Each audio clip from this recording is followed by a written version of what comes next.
Am I the a-hole stories? Am I the a-hole for not letting my mom vent to me about my miscarriage? I found out on Friday at my 8-week ultrasound that the fetus stopped growing at 6 weeks and has no heartbeat. I am okay, bummed, but okay. This was our first try and I know this is common. My mother has severe anxiety and has been checking on me multiple times a day through texts and calls throughout the pregnancy. To say I felt smothered would be an understatement, but I walk on eggshells around her so I didn't say anything. She rarely respects boundaries. I called and told her the news when I found out and she was obviously hurt as well. I didn't speak to her Saturday, but texted her that husband and I are okay. I also texted her Sunday morning. On Sunday afternoon she calls me in tears that I'm ignoring her, I'm cruel, and her feelings matter too. I told her I wasn't ignoring her, but I was also still processing what happened, and that it happened to me not her. I thank her for all her help through this process, but that I need alone time. She says I should have warned her and she is hurting too. She ends up hanging up on me after I reiterate that I need time to process what happened, and frankly, I wanted a few days alone with my husband. She knows I'm a quiet and introverted person. I know she is social extrovert who wants to discuss every emotion exactly when she feels it and I don't, especially when I don't know my emotions yet. My brother and dad, divorced, agree that she takes things to extremes and I need to take care of myself first. Am I the a-hole? Was I supposed to be her shoulder to cry on when the trauma happened to me? Now for the top comments. Not the a-hole. Your mom sounds like a narcissist. I can't imagine demanding someone who went through trauma comfort me through their pain. I have a narc mom, so I'm not saying that can't be the case, but you would be shocked to know how ridiculously common it is for otherwise normal people to dump N-word like this. People often don't know what to say in the face of a tragedy, and end up talking about their own feelings on the matter to people who are even closer to the loss, even though it's completely counterproductive and puts the most grieving person in the position of having to comfort coworkers, extended family members, etc. Not the a-hole. Someone, not you, needs to introduce her to the ring theory of grief. You provide support/space, whatever is needed, to the more central ring, you, and seek support from an outer ring, anyone but you and your husband. I would recommend placing her on an info diet if she is going to use the information you are providing her to guilt you. Yes. I was scrolling through the comments hoping someone had brought up ring theory. It's possible mom can learn appropriate behavior after being taught the ring theory, I think. Not the a-hole. She shouldn't be making this about her. Or go vent to literally anyone else, not the person who actually had the miscarriage. Edit. Thank you to every single one of you for taking the time to offer your advice and kind words. It's hard to navigate your own emotions when you feel responsible for someone else's, so reading your responses really gave me the nudge I needed. I'm going to talk to my therapist, which I'm sure they'll tell me the exact same thing as you guys. I'm going to send my mom the ring theory of grief link, let her know she crossed a boundary, stomped and spit on it, really. I'll be going low contact for the foreseeable future, and she is not to know anything about a future pregnancy until I decide otherwise. Next story. Am I the a-hole for ruining the birthday celebration my dad planned for me? For months my dad has been talking about celebrating my 21st b-day that was this past Friday. To be honest, I wasn't that psyched about it, but he was promising it was gonna be great and he's been wanting to celebrate this specific birthday for years. I'm gonna start by saying, I don't like drinking at all. I've tried for years at parties and I hate it. I don't like the taste, I don't like the way it makes me feel, and I just don't like alcohol because of what it's done to my family. My grandpa, my dad's dad, was a really bad alcoholic, and from what I heard, his dad was too, my great-grandpa. It was hard seeing him messed up for so many years until it killed him. My dad's not at his level of drinking, he rarely drinks, but when he does, it's like he becomes a drunk frat boy. Him and my uncle. They're not fun to be around when they are drunk with friends, but he convinced me to take a boys' trip to my uncle's cabin for the weekend, and he convinced my mom to let it be just us guys. It was them plus 6 of their buddies, everyone drinking. I only barely finished half a beer but they were going at it. My dad wanted to do shots with me but I didn't want to. Was fine with watching them do it but not me. I don't know, it makes me want to vomit. The drunker they got at night, the more my dad kept being mean to me about not drinking. Him and my uncle kept telling me to stop being a pissy and I'll like it. They were just being a bunch of rowdy butts and wouldn't leave me alone about not drinking. I got fed up with it, so I told my dad I was done being treated like that when I've already told him I don't like to drink. Then I drove back home at 2 a.m. Got some calls from them telling me to come back, and all I did was tell my dad I got home safe and shut off my phone. My mom was surprised to see me back in the morning since we were supposed to stay up there until Monday morning. When I told her everything that happened, she was pissed off. She had that death look in her eyes. They got into a fight when my dad got home. Obviously, he was hungover, so already in a bad mood. But he came to my room and started telling me crap. He said I ruined an important night that he was hoping to share with me for years, and can't believe I'd just leave so rudely like that when he was trying to bond his father/son. My dad looked legitimately disappointed. This is something he and my uncle did with their dad, so he wanted to continue that tradition with me. He's mad I ruined the birthday celebration, and my mom's mad at him and my uncle for bullying me to drink. It's so serious right now, they're not even talking to each other, and my dad is being pretty cold with me. I keep going from being mad at him for being the way he was treating me, to feeling guilty about messing up the party since I know he was excited about drinking with me. Was I an a-hole?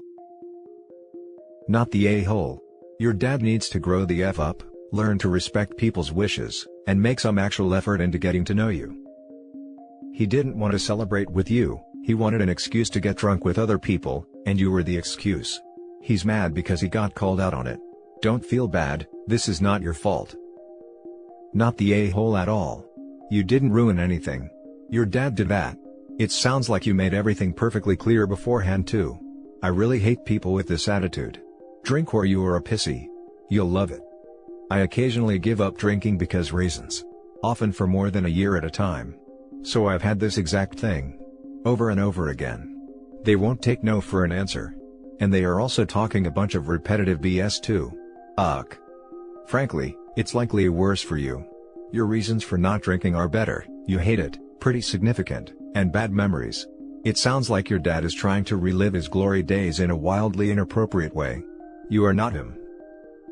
I hate the whole man up and the stop being a pissy thing too, which is all I kept hearing from them that night. Never understood why not drinking isn't manly, to be honest. 100% not the a-hole. Your dad was a selfish coon, he organized himself a party to celebrate your 21st. That's insane. Related, I was married to an alcoholic, and being around that colors your view of drinking, so understand how full a cabin trip with heavy drinking would be. Yes. His 21st birthday was more like a party for his dad. I get how traditions can be sad to let go of, but not every kid's the same FFS. His dad should try something else with him. Establish a new tradition, something which both of you all like. Not the a-hole. Next story is titled, Am I the a-hole for telling mother-in-law we've moved because we like the house? I recently came into enough money that I can now be a stay-at-home mom, and we were able to pay off our home, sell it, and get a small mortgage on a nicer house in a rural area. Our issue is, husband and his family all live within 5 miles of mother-in-law, but we aren't very close with them. We didn't tell any of his siblings about my money or my job, and only told mother-in-law once the sale had been finalized, and paperwork signed for the new house. When husband updated her so she had our new address, she didn't say much other than, I'm not sure how I feel about this, I need some time to decide. Which we thought was a bit strange, but we left her to it because we are busy trying to move house with a toddler during lockdown. I do not recommend. After a few days, she called husband back and said she'd thought about it and discussed it with his sister and does not approve nor give us her blessing, as she thinks it's irresponsible to not stay in a house we now outright own, and instead take on more debt just to move far away from the family. He tried to explain to her that the new mortgage would only take 10 years, paying what we used to pay monthly anyway. With regards to far away, it's only 33 miles from our current home and is closer to husband's job. Mother-in-law said she felt we'd chosen the new house specifically because it's further from her to make it difficult to visit. I jumped in, she was on speakerphone, to try to assure her the only reason we chose a house in that area is because we love the house. She asked husband to take her off speaker, at which point, she berated him for letting me lie and insulting her intelligence, since nobody moves to a new area just because they like a house. She said my lie being so obvious just proved we didn't care about keeping her in our baby's life, and that I was trying to pull husband away from his family, and he needs to rethink his decisions. He ended the call and basically said she'd made her bed and can now lie in it, but did say he thinks me jumping in with an emotional reason for the move rather than the logistics he was telling her, probably made her feel I was dismissing them both, and that's why she got upset. Was I the a-hole for saying we're moving because we love the new house? Now for the top comments. Not the a-hole. Mother-in-law's reasoning is completely absurd, as if the universe revolves around her, and how she must have been the first point of concern when your family picked a new house. Very bizarre. As for you interjecting with your reason, it's a perfectly valid reason. You could have picked a reason as logical as Spock and she'd still be pissy. You can't logic someone out of a position they didn't logic themselves into. Thank you. I think her issue stems from her children all choosing to live so near to her, which we did too initially, and my husband has grown further from them over the years, so us going against the norm might come across as trying to spite them. The logic thing is just how they all talk to each other. It's always facts and figures to prove who's right and by how much. None of them are very emotive. My brother-in-law called me hysterical when he heard I shed a tear during Mamma Mia 2. So my interjection was probably seen more as an outburst than a reassurance. Not the a-hole. Weird your mother-in-law thinks this is her decision. Live your life. Invite the family up for a nice lunch or dinner to show them the place. 33 miles isn't far at all, and if moving 33 miles brings your husband closer to work, it means he gets to spend more time at home with his family rather than commuting. Congratulations on the windfall. She'll get over it and will be telling all her friends how much she loves your new home before you know it. Thank you. I unfortunately only received the money because I lost the last of my grandparents last year, but that was one of the reasons we decided to get a little slice of paradise as soon as we could since life is so short. My Nana loved gardening and looked after me as a child while my parents both worked long hours, and I wanted to make sure my baby gets to see us all the time, and I made sure the new place has a big enough garden that we can give her some of the same memories I have helping out with the plants. Not the a-hole. You've gotta just know mother-in-law. Now for the last story. Am I the a-hole for not lying to my half-siblings after they asked why my relationship with my bio dad is strained? So, to give you a bit of a backstory that's kinda long, I'm going to sum it up. For the past 15 years of my life, my bio dad has needed to pay child support. The whole sum of it for those years and until I am 18 would only be $47,900. I'm 17 now and he has maybe paid only $20,000 in total by avoiding jobs on the books, and even owns an illegal side hustle that is not registered as it should be. All to avoid child support. He preaches that he loves and cares for me, but never contacts me himself. He did for the first time in 7 years. That didn't involve my Nana passing last year, when around Christmas, he asked me what I wanted, knowing that I am pagan and I only involve in the gift giving as it makes me feel good to give to others. I'm just kinda peeved off still that he asked the day before my family's Christmas Eve get-together we have every year. If he cares so much, why wait so long? The only time we talk anymore is when I call my half-siblings, who we will call Max and Alex. Max is 14 while Alex is 12. Max asked me why I don't spend much time with my bio dad when I'm over. I told him if I told him everything he wants to know, he may not like his dad anymore. He told me he still wants to know as it's not fair for me to keep everything away, as he can see it really made me depressed and highly anxiety-ridden. He said he wants to be there for me since I am always there for him whenever he needs someone by his side. So I told him everything about what his mom and my bio dad did to me as a child, all the emotional abuse. It took me over an hour, and I honestly broke down and cried when I told him. I have abandonment issues and trust issues because of my bio dad, and now that Max knows. He told Alex and now the two of them won't talk to my bio dad and they do everything on their own, cooking their own food and doing their own things at home. But now I am a jerk for what I said, because I should have just shut up and not said anything. My mom and stepdad stand by me and what I said, however none of my aunts and uncles support me telling my brothers what happened to me in my childhood after they both wanted to know. I told Alex after he came in the room after he heard my crying the room over. I'm now a big jerk and should tell them I lied for attention I'm apparently not getting at home. So Reddit, am I the a-hole? Not the a-hole. Your bio dad is an abusive deadbeat, and his wife is no better. It's not unusual for extended families to try to brush over or dismiss such things to avoid the drama or preserve their one big happy family narrative, but that doesn't make it right. I'm glad that your mom and stepdad support you, and that you have a relationship with your half-siblings. Stay strong and don't let anyone sway you from the truth. Not the a-hole.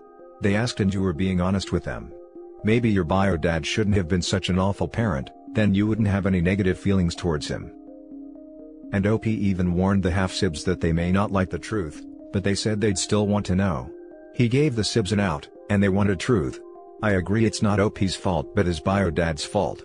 Bio dad seems to have loved getting one over on mom and saving money, more than he loved OP. Not the a-hole. It sounds like the whole family needs some family sit-downs and open communication at the very least. For your half-brothers to apply your experience to how they see their dad now may not be fair to your dad, but it's hard not to empathize with someone one cares about. A lot of families like to ignore the unmentionable past and pretend it didn't happen. It's not healthy for anyone, especially those who were very hurt from it, of course. You shouldn't apologize for the truth of your feelings and your experience. If they don't want to be family enough to help you work through something that was ignored for so long, they're not emotionally mature enough to help your half-brothers, either. Toxic family is hard to work through, especially parents. It's complex and heavy. I would say that you can tell your half-brothers that your experience doesn't have to be theirs, but you appreciate their empathy for you. Not the a-hole. You may have wanted to soften the blow for the 12-year-old, but your bio dad has made this bed over decades. So far, he has manipulated public opinion to his benefit, but people like this often get away with their behavior, because they never have to face any consequences. He even made the reason of my not going to his house for 7 years was my mom's fault. I didn't go because he got nasty with me after I told him I only wanted to see my brothers and not spend the whole time with him. He told all my aunts this, and now my aunts hate my mom. And that's it for this video, guys. If you have thoughts to share, leave a comment below. Don't forget to hit like and subscribe if you like this content. I'll catch you in the next one. Good day, everyone.